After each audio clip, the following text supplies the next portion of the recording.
Bonjour à tous, bien-aimés. Je vous salue dans le Seigneur. Donc, je vais inviter à ceux qui sont encore debout de bien vouloir s'asseoir. On va commencer ce culte de louange et d'adoration. Je salue aussi ceux qui nous regardent sur YouTube. Et on va commencer à célébrer le nom de notre Seigneur Jésus. Alléluia. On va louer le roi des cieux, celui qui est élevé dans le ciel, celui qui a autorité sur toutes choses. Et on va louer celui qui est au-dessus de tous les cieux. Au-dessus des cieux, alléluia. La terre tremble quand le Seigneur est parmi nous, alléluia. On va prendre ce chant qui dit « Roi des cieux ».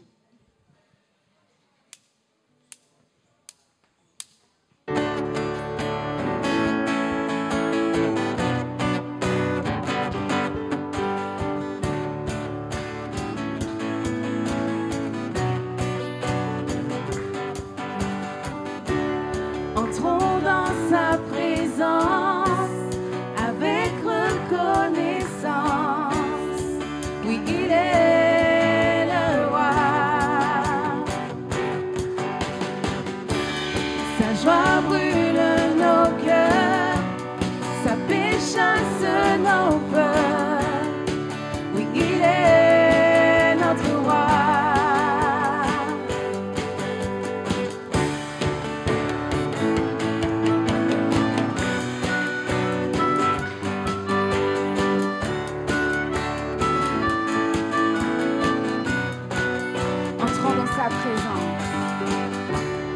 Entrons dans sa présence avec reconnaissance, car il est le roi. Sa joie brûle nos cœurs, sa joie brûle nos cœurs, sa paix chasse nos peurs. Oui, il est notre roi.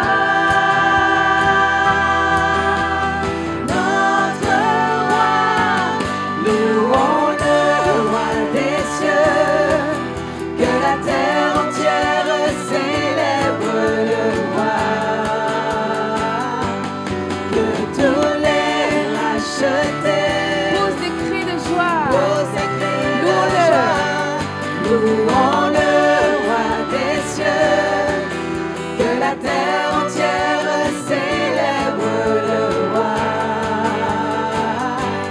que tous les rachetés posent des cris de joie.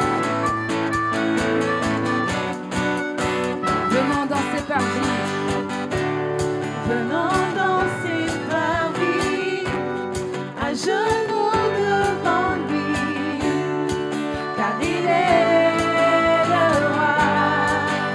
Par sa divine grâce, par sa divine grâce, nous contemplons sa face. Oui, il est notre roi.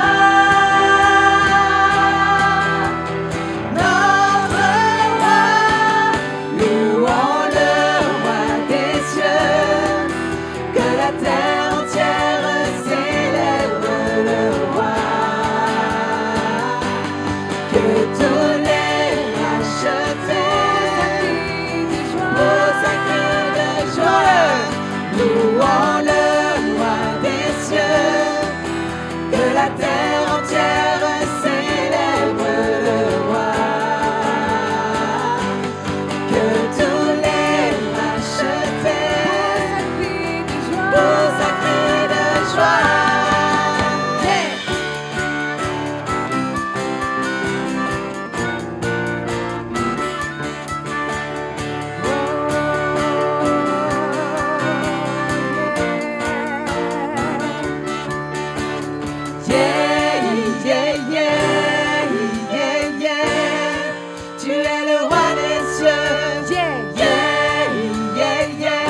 Alléluia.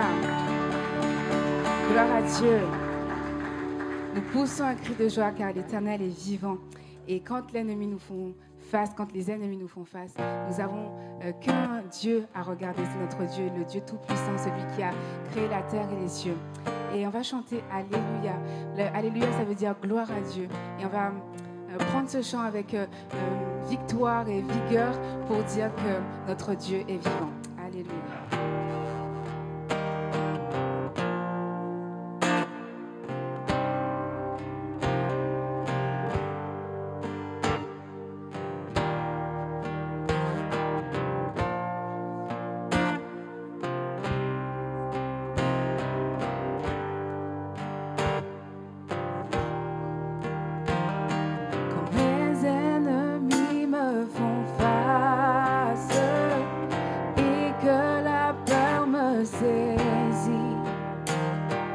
Chercherai toujours ta face, car je sais que tu peux agir. Je chante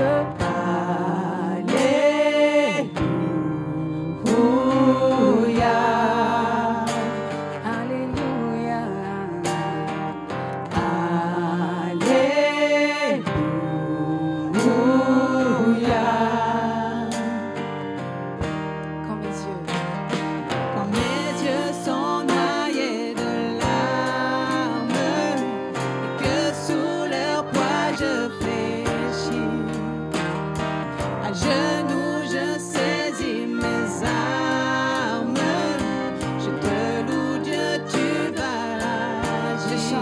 Je chante Alléluia,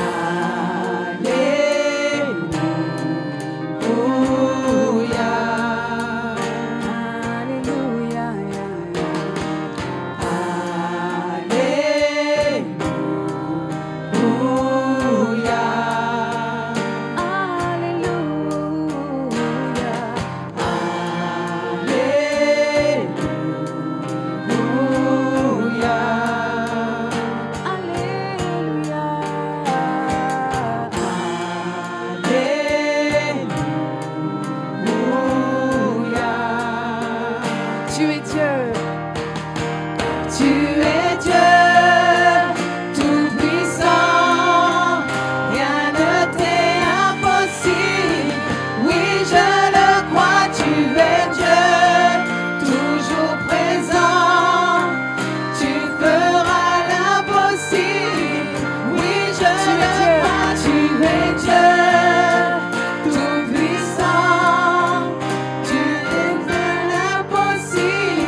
Mon chant est pour toi, je t'adorerai sans fin. Alléluia,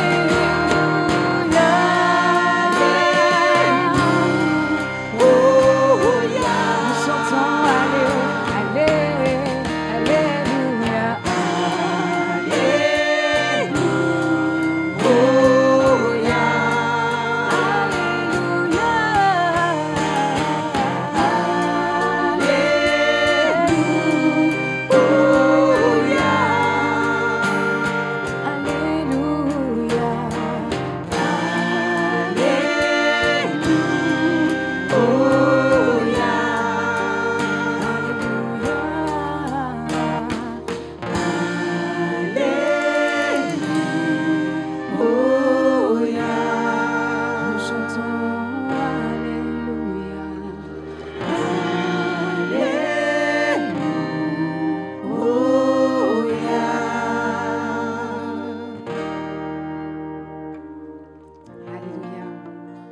Gloire à notre Seigneur.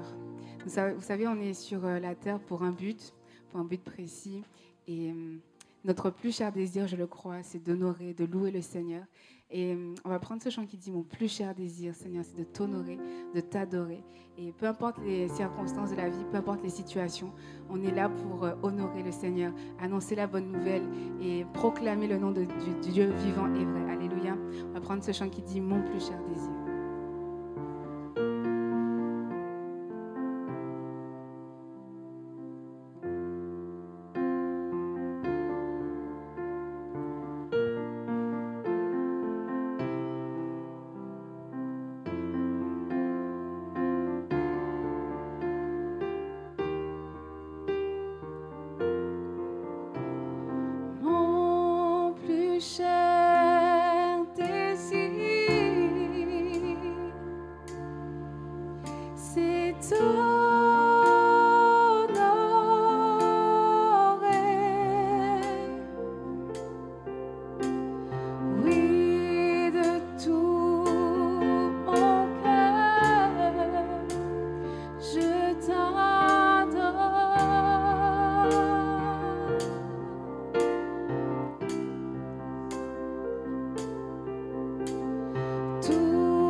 Bienvenue à tous.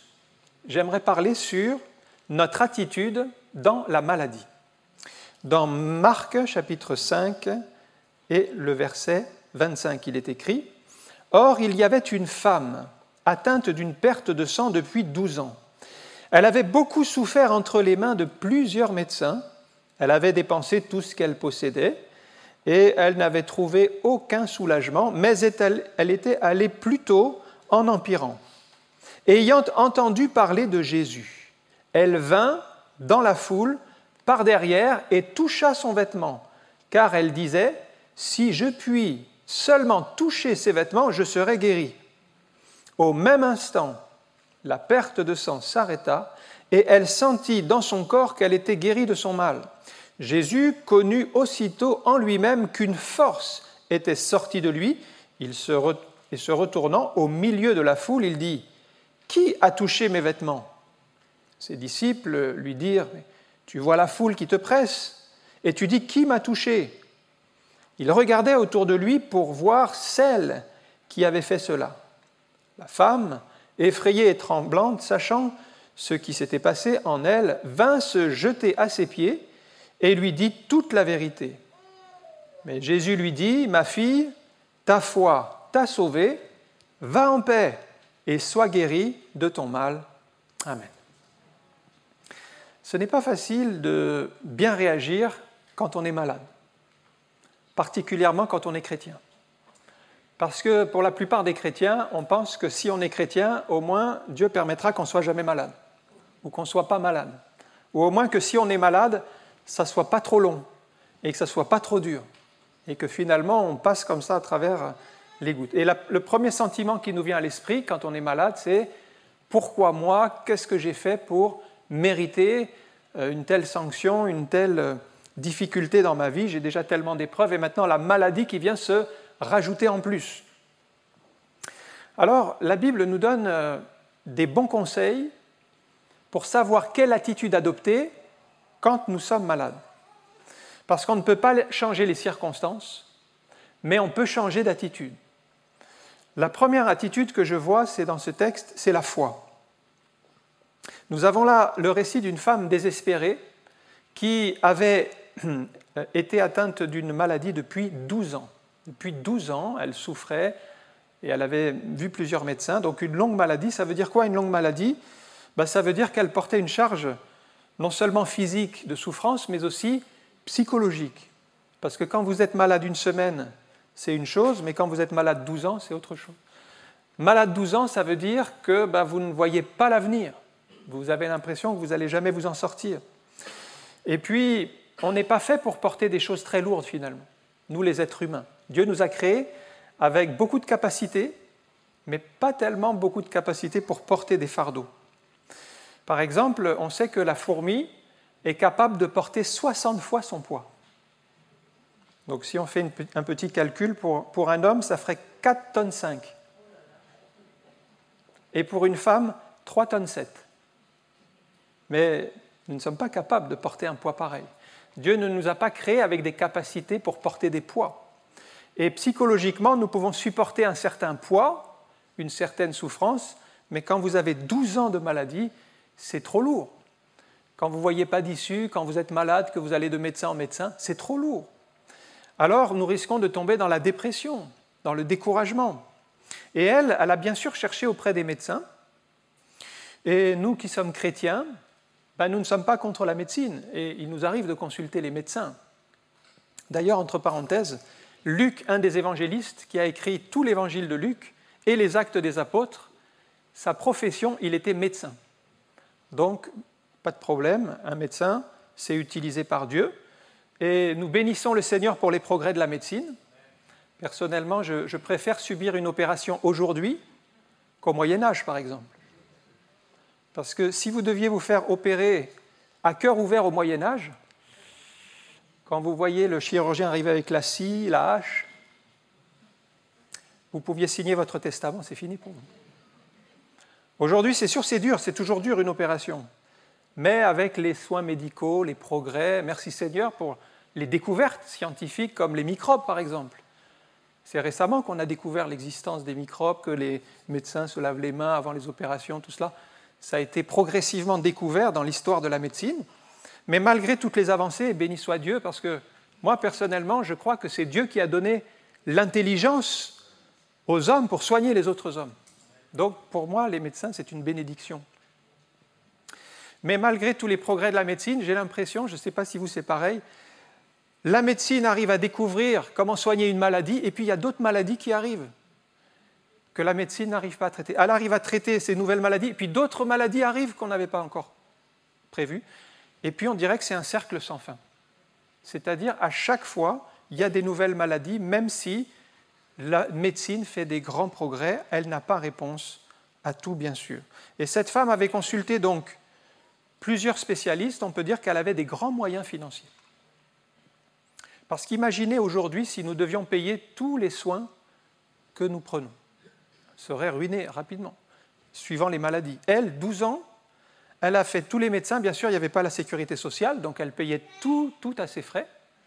Ne serait-ce que penser une hospitalisation, par exemple, combien ça coûterait si on devait le payer, nous. Ça va vite chercher des milliers d'euros. Et là, quand c'est sur une période aussi longue, vous allez de médecin en médecin, vous prenez des traitements, vous payez tout, eh bien, la Bible dit qu'elle avait vidé tout son compte en banque. Elle n'avait plus d'argent. Et le résultat, c'est triste, cette histoire, parce que, bien sûr, on se dit quand on a de l'argent, on s'appuie sur son argent parce qu'on croit que l'argent peut nous aider. Mais elle avait dépensé tout son argent sans que cela lui apporte le soulagement espéré. Donc, on voit, malgré ses efforts, malgré son argent, malgré ses désirs, elle n'a pas de solution. Vous voyez, quand on n'a pas d'espoir, quand vous n'avez plus d'argent, quand vous n'avez plus de vision, quand vous ne voyez plus rien, quand c'est l'obscurité autour de vous, il y a une forme d'angoisse, d'inquiétude par rapport à l'avenir. Quand on ne voit pas devant soi, on est angoissé. J'ai vécu une expérience il y a quelques années lorsque j'étais directeur de camp d'ados, et les ados avaient été un peu turbulents. Alors avec les animateurs, on s'est dit, on va leur faire un jeu de nuit pour leur faire peur. Et donc, on avait repéré un petit bois. De jour, il était magnifique, ce bois. Et c'était marqué propriété privée, chasse gardée. Alors, on s'est dit, on va quand même le tenter. Et j'ai demandé qui sera le volontaire. Alors, le titre du jeu, c'était la chasse au dahu. Il fallait retrouver un animal la nuit dans les bois. Et quand j'ai demandé aux moniteurs qui veut être volontaire, ils ont tous fait un pas en arrière. Je me suis retrouvé tout seul, avec mon jeu, et je me suis retrouvé à aller dans les bois tout seul la nuit, avec une corne, pour imiter le bruit d'un animal, pour que les ados me retrouvent. Déjà, la nuit, ce n'est pas pareil que le jour. Quand vous voyez le bois la nuit, vous n'avez pas l'impression que c'est le même bois. Tout est sombre, tout est différent, et puis tout est inquiétant finalement. Mais au premier son de corne, quand j'ai soufflé dans la corne, j'ai entendu des bruits de partout, des animaux qui couraient dans tous les sens. Et une peur m'a saisi parce que je ne voyais pas. Et j'avais l'impression qu'il y avait des sangliers, qu'il y avait des animaux tout autour. En fait, je n'entendais que des bruits de pas. Mais le pire de mon angoisse, c'est que j'ai imaginé, parce que quand vous êtes angoissé, vous imaginez des choses. Et quand vous ne voyez rien, c'est pire que tout. J'entendais des bruits de pas et j'imaginais qu'il y avait un chasseur qui était sorti la nuit avec un fusil à infrarouge pour tirer du gibier. Et moi, j'étais là avec ma corne. Et je vous assure que souffler dans la corne, c'était une épreuve. Et je soufflais et j'avais les titres des journaux qui venaient dans mes yeux. Un directeur de camp d'ados abattu par un chasseur dans les bois la nuit. Voilà mon angoisse. Ça a duré, je ne sais pas, peut-être 1 heure, 2 heures. Pour moi, ça a duré un temps infini. La nuit, vous paniquez. La nuit, vous ne comprenez rien. Et en fait, j'avais qu'une hâte, c'était qu'ils me retrouvent et qu'on rentre au camp. Et eux, tranquilles, les ados, ils cherchaient, ils étaient en groupe, alors ils étaient plus forts. Mais quand on est tout seul la nuit, on a peur. On ne voit rien, on a des angoisses, on n'a pas la vision, on interprète tout mal. Tout était pour moi danger. Or, il n'y avait peut-être pas de danger, mais comme vous ne voyez rien, vous vous inquiétez. Cette femme n'a plus de vision devant elle. Elle ne voit pas l'avenir. Quand vous ne voyez pas l'avenir, vous vous angoissez. Vous êtes dans la crainte. Vous avez peur. Et puis le tournant du texte, c'est quand il est dit « ayant entendu parler de Jésus ». Oui, elle était dans l'obscurité, elle n'avait pas de vision pour sa vie. Sa vision, c'était la maladie et la mort. Mais elle pouvait entendre. Et quelqu'un lui a témoigné du Seigneur Jésus. Et frères et sœurs, il y a une chose qui est très importante pour nous, c'est de témoigner, de raconter ce que le Seigneur a fait dans notre vie à une autre personne. Comme cette femme, elle a bénéficié d'un témoin qui lui a dit ce que Jésus avait fait pour elle. Ayant entendu parler de Jésus, elle est partie à sa recherche. C'est dans les années 1950 qu'une femme était partie dans un hôpital, c'était en Corée du Sud. Elle est partie pour témoigner de sa foi, une chrétienne. Et elle a parlé à un tuberculeux qui allait mourir, il avait 18 ans. Il était sur le point de mourir. Il lui restait quelques jours à vivre. Elle lui a parlé de ce Jésus qui guérit encore aujourd'hui. Elle lui a laissé une Bible, lui qui ne connaissait pas la parole de Dieu, qui ne connaissait pas Jésus, et elle l'a invité à prier. Elle lui a annoncé le salut, elle a prié pour lui et elle l'a invité à prier. Elle est repartie. Cet homme a cru, il a saisi la parole, il a été guéri de sa tuberculose, il a vécu encore des années, il est devenu pasteur. Il est devenu pasteur d'une des églises les plus grandes du monde par la suite. Il s'appelle Yonggi-sho. Mais ce qui est extraordinaire dans son témoignage, c'est que cette femme qui a témoigné à un homme qui allait mourir, elle ne savait pas ce qu'il allait devenir. Et lui-même, il n'a jamais su qui était cette femme qui lui avait témoigné, il ne l'a jamais retrouvée. C'était une chrétienne qui allait de malade en malade et qui a témoigné simplement de Jésus. Vous vous rendez compte qu'avec un seul témoignage, ça peut déboucher sur quelque chose de glorieux. Vous ne le savez pas. Vous avez juste fait qu'obéir à la parole de Dieu. Et cette femme, c'est ce qui s'est passé. Quelqu'un a obéi à la parole de Dieu, elle lui a parlé du Seigneur. Peut-être cette personne n'a jamais su ce que cette femme en a fait, mais cette femme est allée à la rencontre de Jésus et a été sauvée. Un espoir est né dans son cœur. Elle s'est dit, si Jésus pouvait faire ce miracle pour moi. En même temps, il y a deux facteurs qui l'arrêtent. Premièrement, selon la loi, elle est impure. Donc, elle n'a pas le droit de toucher Jésus. Et puis, il y a la foule qui entoure Jésus, donc c'est une sorte de blocage. Et frères et sœurs, si vous voulez faire la volonté de Dieu, si vous voulez vous approcher de Jésus, il y aura toujours de l'opposition. C'est spirituel. Il y a des gens qui vont vous arrêter, il y aura des obstacles qui vont se dresser en face de vous. Si vous voulez faire les choses pour le monde, il n'y aura pas de problème. Mais si vous voulez faire des choses pour Dieu, vous approcher de Dieu, il y aura des difficultés, il faut le savoir, et il faut être prêt à les surmonter. Et cette femme dit dans Marc chapitre 5, verset 28, dans un élan de foi, elle se lance un défi à elle-même. Si je puis seulement toucher ses vêtements, je serai peut-être guéri. C'est comme ça ? Je serai guéri. Vous voyez la différence entre je serai peut-être guéri et je serai guéri. Donc je serai guéri, c'est une parole de foi. Elle s'attend à la guérison. C'est entre elle et Dieu, elle n'en a parlé à personne. Elle vient dans la foule, elle a dans son cœur cette certitude, si je touche son vêtement, je serai guéri. Voilà la parole de foi qui l'anime. Il y a peut-être une prière dans votre cœur ce matin, c'est entre vous et Dieu, personne ne le sait, mais si vous avez la foi, si vous croyez dans votre cœur que cela est possible, Dieu va vous l'accorder parce qu'il répond à la foi, à votre foi simple, comme cette femme qui a une foi simple. Elle fait un acte de foi. Je dirais que la foi s'approprie ce qui est potentiel. Jésus, quand il est mort à la croix, il a donné sa vie pour le monde entier. Mais la foi nous permet de nous approprier la bénédiction qui est pour tous. La bénédiction, elle est là, elle est accessible. C'est comme le bras de Dieu tendu vers l'homme. Mais la foi, c'est le bras de l'homme qui saisit la grâce de Dieu. J'aime bien ce texte de Romains 4, 18, qui pour moi est un haut degré d'expression de la foi qu'on trouve chez Abraham. Romains 4, 18, voilà en quoi consiste la foi, frères et sœurs. Espérant contre toute espérance, il crut et devint ainsi le père d'un grand nombre de nations, selon ce qui lui avait été dit, telle sera ta postérité. Il espérait encore. Parfois, vous serez tout seul à espérer, alors que dans votre famille, il n'y a plus personne qui croit. Plus personne ne veut suivre votre chemin. Peut-être certains vous diront, tu crois encore, à quoi ça sert? Tu crois encore? Tu es encore malade. Ou Dieu n'a pas répondu à ta prière. Et parfois, on se rend compte qu'il y a certaines personnes, ils ont le don du découragement.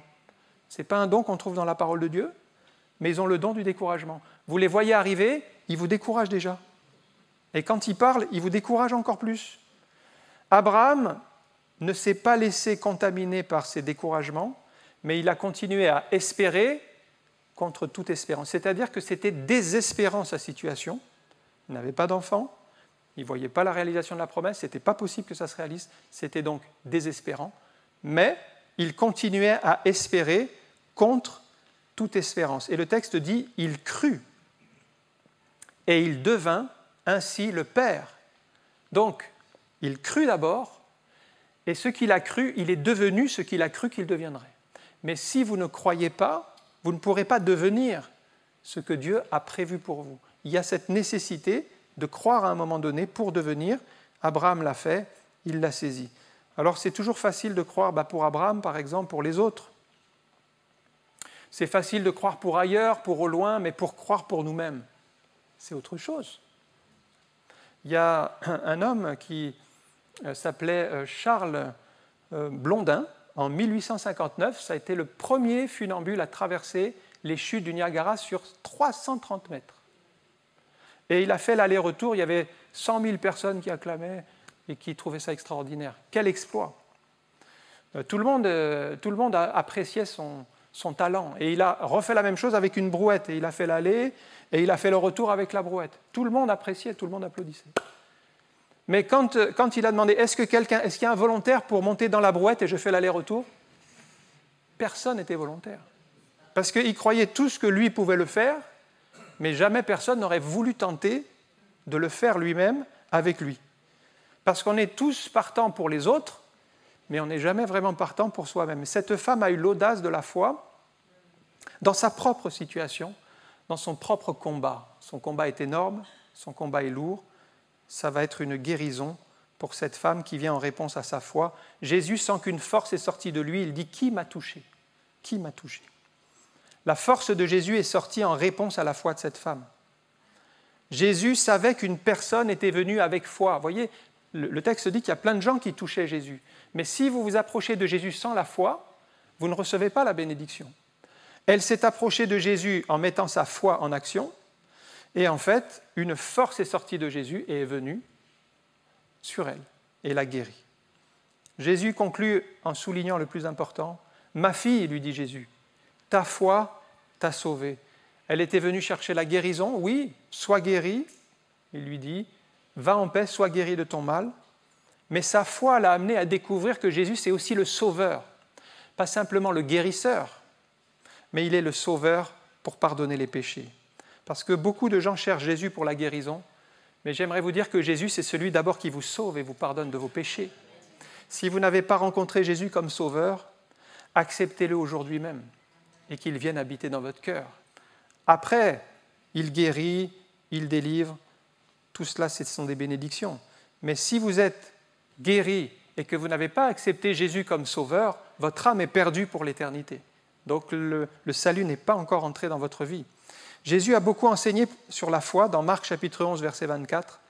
« C'est pourquoi je vous dis, dit Jésus, tout ce que vous demanderez en priant, croyez que vous l'avez reçu et vous le verrez s'accomplir. » Et notez bien dans ce verset qu'il y a 3 temps qui sont essentiels pour nous chrétiens. C'est le présent, vous devez croire maintenant, croyez, impératif présent. Vous l'avez reçu, c'est quelque chose d'acquis, c'est au passé. Et vous le verrez s'accomplir, c'est futur. Présent, passé, futur, c'est les temps de Dieu. Parce que pour Dieu, ce n'est pas un problème. Ce qui n'est pas encore est déjà reçu dans notre cœur, par la foi. Et c'est là où la foi joue. Je parlais d'Abraham, mais à chaque fois que Dieu parle à Abraham, il utilise les 3 temps. Des fois, il dit à Abraham, « Je fais de toi le père d'un grand nombre de nations au présent. » Des fois, il lui dit, « Je t'ai établi père d'un grand nombre de nations. » Mais il n'a toujours pas d'enfant. Il lui dit au passé, alors que Isaac n'est pas encore né. Ou alors il lui dit, « Je t'établirai père d'un grand nombre de nations. » Il lui dit au futur. Donc, pour Dieu, ce n'est pas un problème. D'ailleurs, son nom, c'est Yahvé, qu'on traduit par celui, « Je suis celui qui suis », c'est-à-dire « Je suis, j'étais, je suis, je serai ». Je suis l'Éternel présent. Jésus ne répond pas aux 2 questions qui nous préoccupent le plus. C'est quand est-ce que tu vas me guérir et comment est-ce que tu vas me guérir? Et la foi, c'est croire que Dieu va le faire, il va répondre à nos prières, alors que tous nos sens indiquent qu'il n'y a rien qui bouge. Dans Romains 4, 19, on a l'exemple d'Abraham.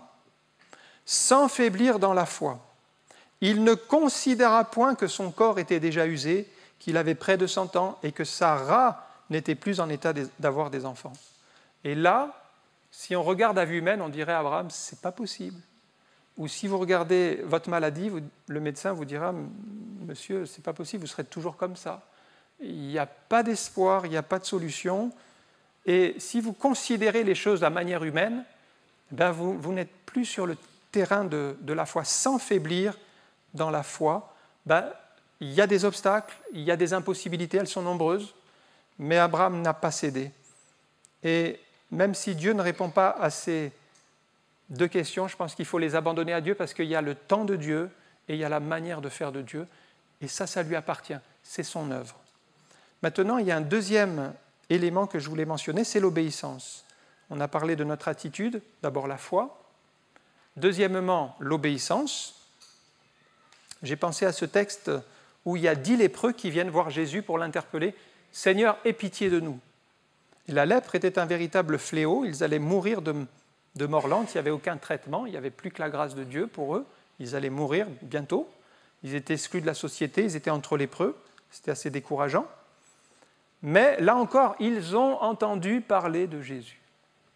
Même des lépreux qui étaient reclus, éloignés de la société, vous voyez, quand Dieu cherche une âme, il trouve toujours le moyen, par une personne, par un moyen, de toucher un cœur.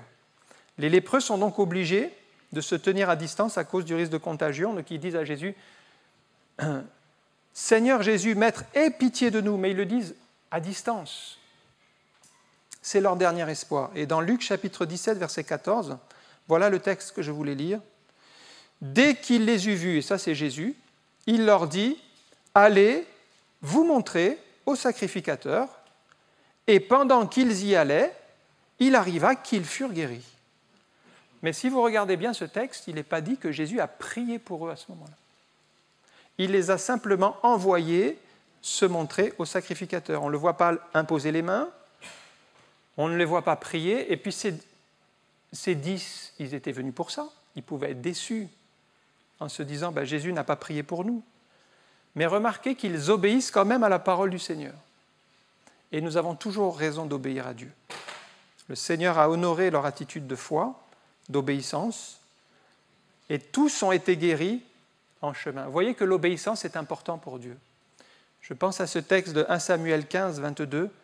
Samuel dit « L'Éternel trouve-t-il du plaisir dans les holocaustes et les sacrifices comme dans l'obéissance à la voix de l'Éternel. Voici, l'obéissance vaut mieux que les sacrifices, et l'observation de sa parole vaut mieux que la graisse des béliers, car la désobéissance est aussi coupable que la divination, et la résistance ne l'est pas moins que l'idolâtrie et les théraphim. » L'obéissance, donc, a déclenché chez eux le processus de guérison. C'est un principe qu'on trouve dans l'Ancien Testament. Si vous regardez l'exemple du général syrien Naaman, il était donc malade, lépreux, malgré sa fortune, malgré qu'il était vaillant, malgré qu'il était honoré par le roi de Syrie, et qu'il avait tout fait pour lui, pour l'aider. La maladie l'a frappé en pleine gloire. Il sait qu'il va mourir, il sait qu'il n'y a rien pour soigner la lèpre, et finalement, on est peu de choses. Il faut admettre que si nous sommes frappés par l'adversité, nous pouvons disparaître aussi du jour au lendemain. Ça peut être un cancer, ça peut être une maladie grave, une maladie sans issue. Jeunes, vieux, pauvres, des riches. On voit bien que la maladie frappe toutes sortes de gens, même des hommes dans la gloire. Mais une petite fille qui était là, on ne sait même pas son nom. Elle avait été emmenée captive, c'était une juive. Elle a parlé du Seigneur, elle a parlé du Dieu d'Israël qu'elle connaissait, et elle dit, si mon maître était en Israël, si il pouvait connaître ce Dieu-là, il serait guéri de sa lèpre. Une foi toute simple. Vous voyez que la solution, elle arrive par des gens humbles, par des gens qu'on ne soupçonne même pas. On ne voit même pas l'utilité ou l'intérêt de cette petite servante, mais c'est par elle que vient la solution. Alors Naaman se rend en Israël, alors lui, il vient avec de l'or, il vient avec des vêtements, il vient avec son argent, avec ses biens, et il se dit, je vais acheter ma guérison. Il vient dans un état d'esprit où il veut acheter sa guérison. Il va voir le roi ne peut rien pour lui, il va voir le prophète Élisée. Il s'attendait à ce qu'au moins Élisée sorte de la maison pour le saluer, faire quelques honneurs, quelques égards. Élisée ne sort même pas de la maison. Il envoie un serviteur dans 2 Rois, chapitre 5, verset 10. Le serviteur, il fait dire au serviteur, « Va, lave-toi 7 fois dans le Jourdain, et ta chair deviendra saine, et tu seras pur. » C'est le serviteur qui vient parler de la part du prophète. À ce moment-là, Naaman pense que quand même, étant donné son rang, le prophète aurait pu faire quelque chose. Au moins sortir de la maison, invoquer son Dieu, prier, qu'il se passe quelque chose pour lui. Rien. Pas de prière, rien ne se passe. Il repart en colère. Il est sur le point de quitter. S'il était parti comme ça, il aurait manqué sa guérison. Il n'aurait pas obéi. Il serait parti plein d'amertume et il serait mort de lèpre. Mais les serviteurs ont été plus intelligents. Ils ont dit à Naaman, si le prophète avait demandé quelque chose de difficile, est-ce que tu ne l'aurais pas fait? Et là, aller te laver 7 fois dans l'eau du Jourdain, c'est simple, tu peux le faire. Alors ils ont réussi à le persuader, mais imaginez l'état d'esprit de Naaman devant ses serviteurs. Il doit se dévêtir, entrer dans l'eau boueuse du Jourdain par rapport aux fleuves quand même qui sont en Syrie. Ils étaient beaucoup plus limpides. Mais il obéit, il se plonge 1 fois, 2 fois, il regarde, il n'y a rien qui bouge. Quelquefois, vous devez obéir, il n'y a rien qui bouge. 6 fois, il n'y a rien qui bouge. Et c'est seulement quand vous obéissez jusqu'à la 7e fois que ça déclenche le miracle, le processus de guérison s'enclenche, la chair de Naaman redevient comme celle d'un enfant. La guérison peut aller très vite quand on est obéissant, mais ça peut être très long avant d'obtenir le moment de la bénédiction. Mais pour Naaman, ça s'est passé très rapidement, sa guérison, parce qu'il a obéi jusqu'au bout. Maintenant, si on avait dit, Naaman, au bout de 6 fois, c'est plus la peine d'insister, rentrons à la maison, il n'aurait pas été jusqu'au bout et finalement, il serait reparti lépreux. Donc, l'obéissance, je dirais, partielle, n'aboutit pas à la bénédiction. Obéissons vraiment à la parole de Dieu jusqu'au bout. C'était le deuxième attitude. La première, c'est la foi. La deuxième, c'est maintenant l'obéissance, comme c'est dit lépreux ou Naaman. Et je terminerai avec une dernière attitude, c'est la reconnaissance, la louange. Et le livre de Job est très instructif à cet égard, puisque c'était un homme aussi très riche, qui avait beaucoup de biens, des troupeaux, une famille nombreuse, qui s'aimait les enfants et priait pour ses enfants et tout. Et puis une catastrophe est arrivée sur la famille, il y a eu destruction des troupeaux, des biens matériels, et puis même des enfants qui sont morts dans des effondrements des maisons sur eux, tout. Donc épreuve sur épreuve. Et pour couronner le tout, voilà que Job se retrouve atteint dans son corps d'une maladie de peau, une ulcère. Un ulcère malin qui le fait souffrir, il se gratte avec des débris de poterie. Sa femme, pour elle, c'en est trop. Bien sûr, tout ça c'est énorme, elle a perdu ses enfants, son mari qui est malade, elle ne comprend pas pourquoi Job persévère dans son intégrité, elle lui dit « maudit Dieu et meurs ». Et c'est difficile quand on est frappé par la maladie, c'est difficile quand le couple même, par exemple, quand dans un couple, il y en a un qui est atteint par la maladie et que l'autre, il doit soutenir la personne malade, parce que c'est dans la durée, il faut tenir dans la durée, ce n'est pas facile. La maladie va éprouver l'amour dans le couple et certaines fondations peuvent éclater quand il y a une maladie. Mais Job dit dans Job chapitre 1, verset 21, « L'Éternel a donné et l'Éternel a ôté, que le nom de l'Éternel soit béni. » Il arrive à rester dans la reconnaissance, dans la louange, que le nom de l'Éternel soit béni. En tout cela, Job ne pécha point et n'attribua rien d'injuste à Dieu. Un jour, un pasteur était interviewé. Il avait perdu son fils aîné dans un accident de voiture. Il était mort sur le coup. Une chose terrible, incompréhensible. Et il demandait à ce pasteur, « Mais comment faites-vous pour ne pas devenir amer ?» Et le pasteur a répondu, « Il y a des choses que je ne comprends pas. Il y a des choses qu'on n'aura jamais d'explication dans ce monde. Mais il y a des choses que je sais, c'est que Dieu est bon et c'est que Dieu a un plan pour chacune de nos vies. Et il restait fermement attaché à sa foi.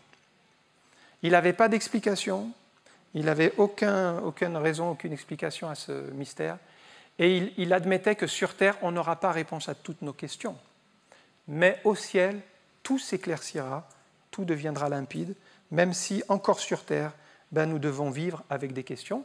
Mais en tout cas, il n'est pas tombé dans l'amertume, il n'est pas tombé dans le rejet de Dieu, il a continué à manifester sa foi en Dieu. Paul écrit dans 1 Thessaloniciens chapitre 5, verset 16, que nous devons rester reconnaissants. Il dit « Soyez toujours joyeux ». Vous avez remarqué le mot « toujours ». Ce n'est pas facile d'être joyeux dans toutes les circonstances. Il y a des fois où on est triste, mais ça nous encourage à retrouver le chemin de la joie. Priez sans cesse, c'est-à-dire ayez constamment une attitude tournée vers Dieu dans la prière. Rendez grâce en toutes choses. Il ne dit pas rendez grâce quand tout va bien seulement, ou il ne dit pas rendez grâce quand vous êtes béni. Il dit rendez grâce en toutes choses, car c'est à votre égard la volonté de Dieu en Jésus-Christ. En fait, notre joie ne doit pas dépendre des circonstances, mais doit être fondée sur Dieu. Notre joie, elle est en Christ. Christ est ma joie. Des fois, on prend ce chant, Christ est ma joie. C'est Martin Luther King qui disait, dans mon église, il y a deux sortes de chrétiens. Il disait, il y a les chrétiens thermomètres et les chrétiens thermostats. Les chrétiens thermomètres, ce sont ceux qui fluctuent en fonction de l'ambiance. Quand ça va bien, ils sont dans la joie, et quand ça va mal, ils sont dans le découragement.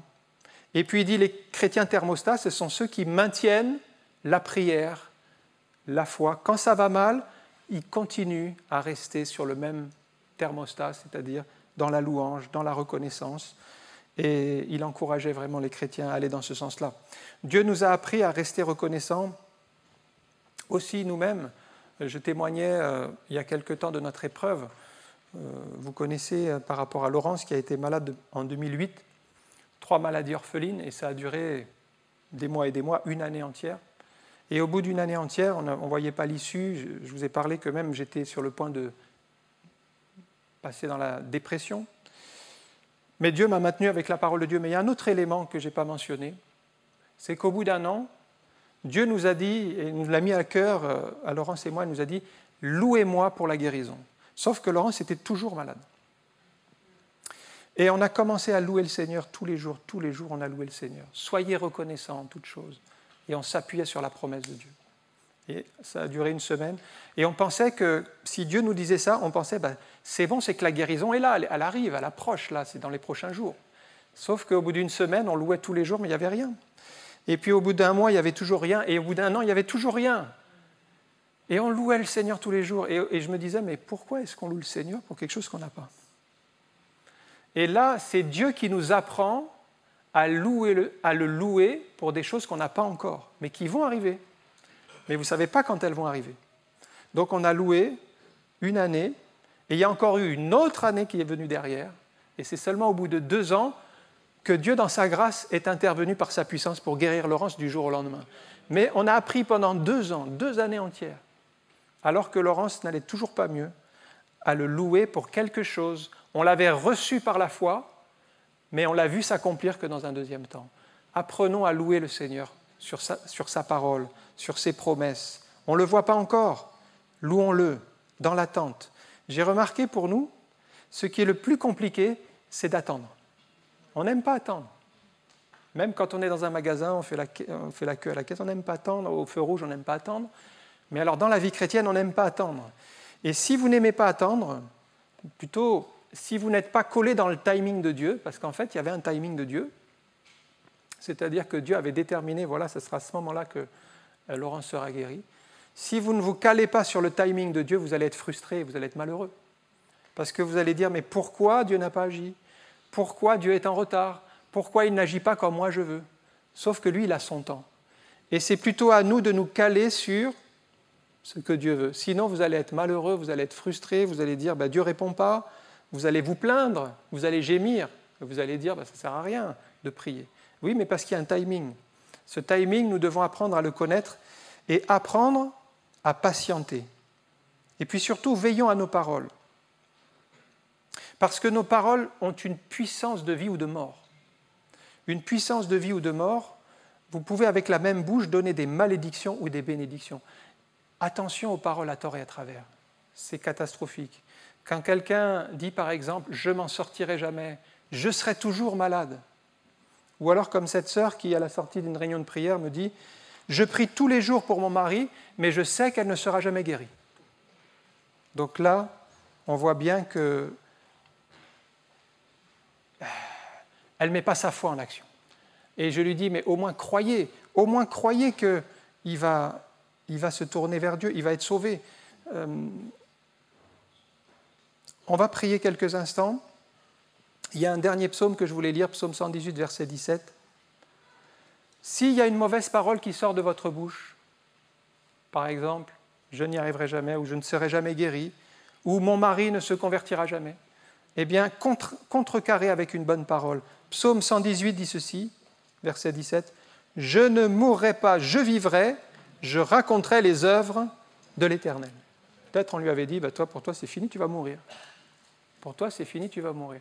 Et lui il a dit, non, je ne mourrai pas, je vivrai, je proclamerai les œuvres de l'Éternel. Il a pris le soin de contrecarrer une parole mauvaise, peut-être que c'est une pensée qui lui est venue, je vais mourir. Et il a dit, non, je ne mourrai pas, je vivrai. On va prier quelques instants. Je vais inviter Delphine, si tu veux jouer ce dernier cantique. Et quelle est votre attitude ce matin ? Je ne sais pas si vous passez par une situation difficile, mais en tout cas, les situations, on les subit, on ne peut pas les changer. Ce qu'on peut changer, c'est notre attitude. Comme cette femme à la perte de sang, vous pouvez développer la foi et croire dans le Dieu du miracle. Croire que Dieu peut le faire encore. C'est entre vous et Dieu, personne ne le sait. Cette femme est venue par derrière. C'est dans votre cœur. Comme Naaman, peut-être ce que Dieu attend de vous, c'est l'obéissance. Il vous a demandé quelque chose et il faut le faire jusqu'au bout. Sans tout comprendre, comme Naaman, jusqu'à la 7e fois, même si pendant 6 fois il n'a pas vu d'amélioration, même s'il avait toutes les raisons d'abandonner, il a obéi jusqu'au bout sans tout comprendre. Ou comme Job, ce que Dieu attend de vous, c'est la louange, la reconnaissance, alors que même vous êtes dans une situation sans issue. Notre part, c'est de faire confiance à Dieu, de nous attendre à Dieu. La part de Dieu, c'est de guérir. Dieu ne nous demande pas de faire ce que nous ne pouvons pas faire, il nous demande de lui faire confiance. Merci encore pour ta présence, merci pour ta grâce, et nous croyons ce matin que tu es encore ce Dieu de restauration, ce Dieu de guérison, qui étend sa main bénie sur celui ou celle qui a besoin. Tu vois les cœurs, tu vois peut-être celui qui est souffrant, celui qui est venu chargé avec un fardeau, avec une maladie, avec un besoin. Mais nous voulons nous tourner vers toi, Seigneur, comme ces bien-aimés dont nous avons cité les exemples, en disant « Oui, Seigneur, tu peux tout. Oui, Seigneur, tu es tout-puissant pour guérir encore aujourd'hui. » C'est dans le nom de Jésus que nous prions. Amen. Que le Seigneur vous bénisse.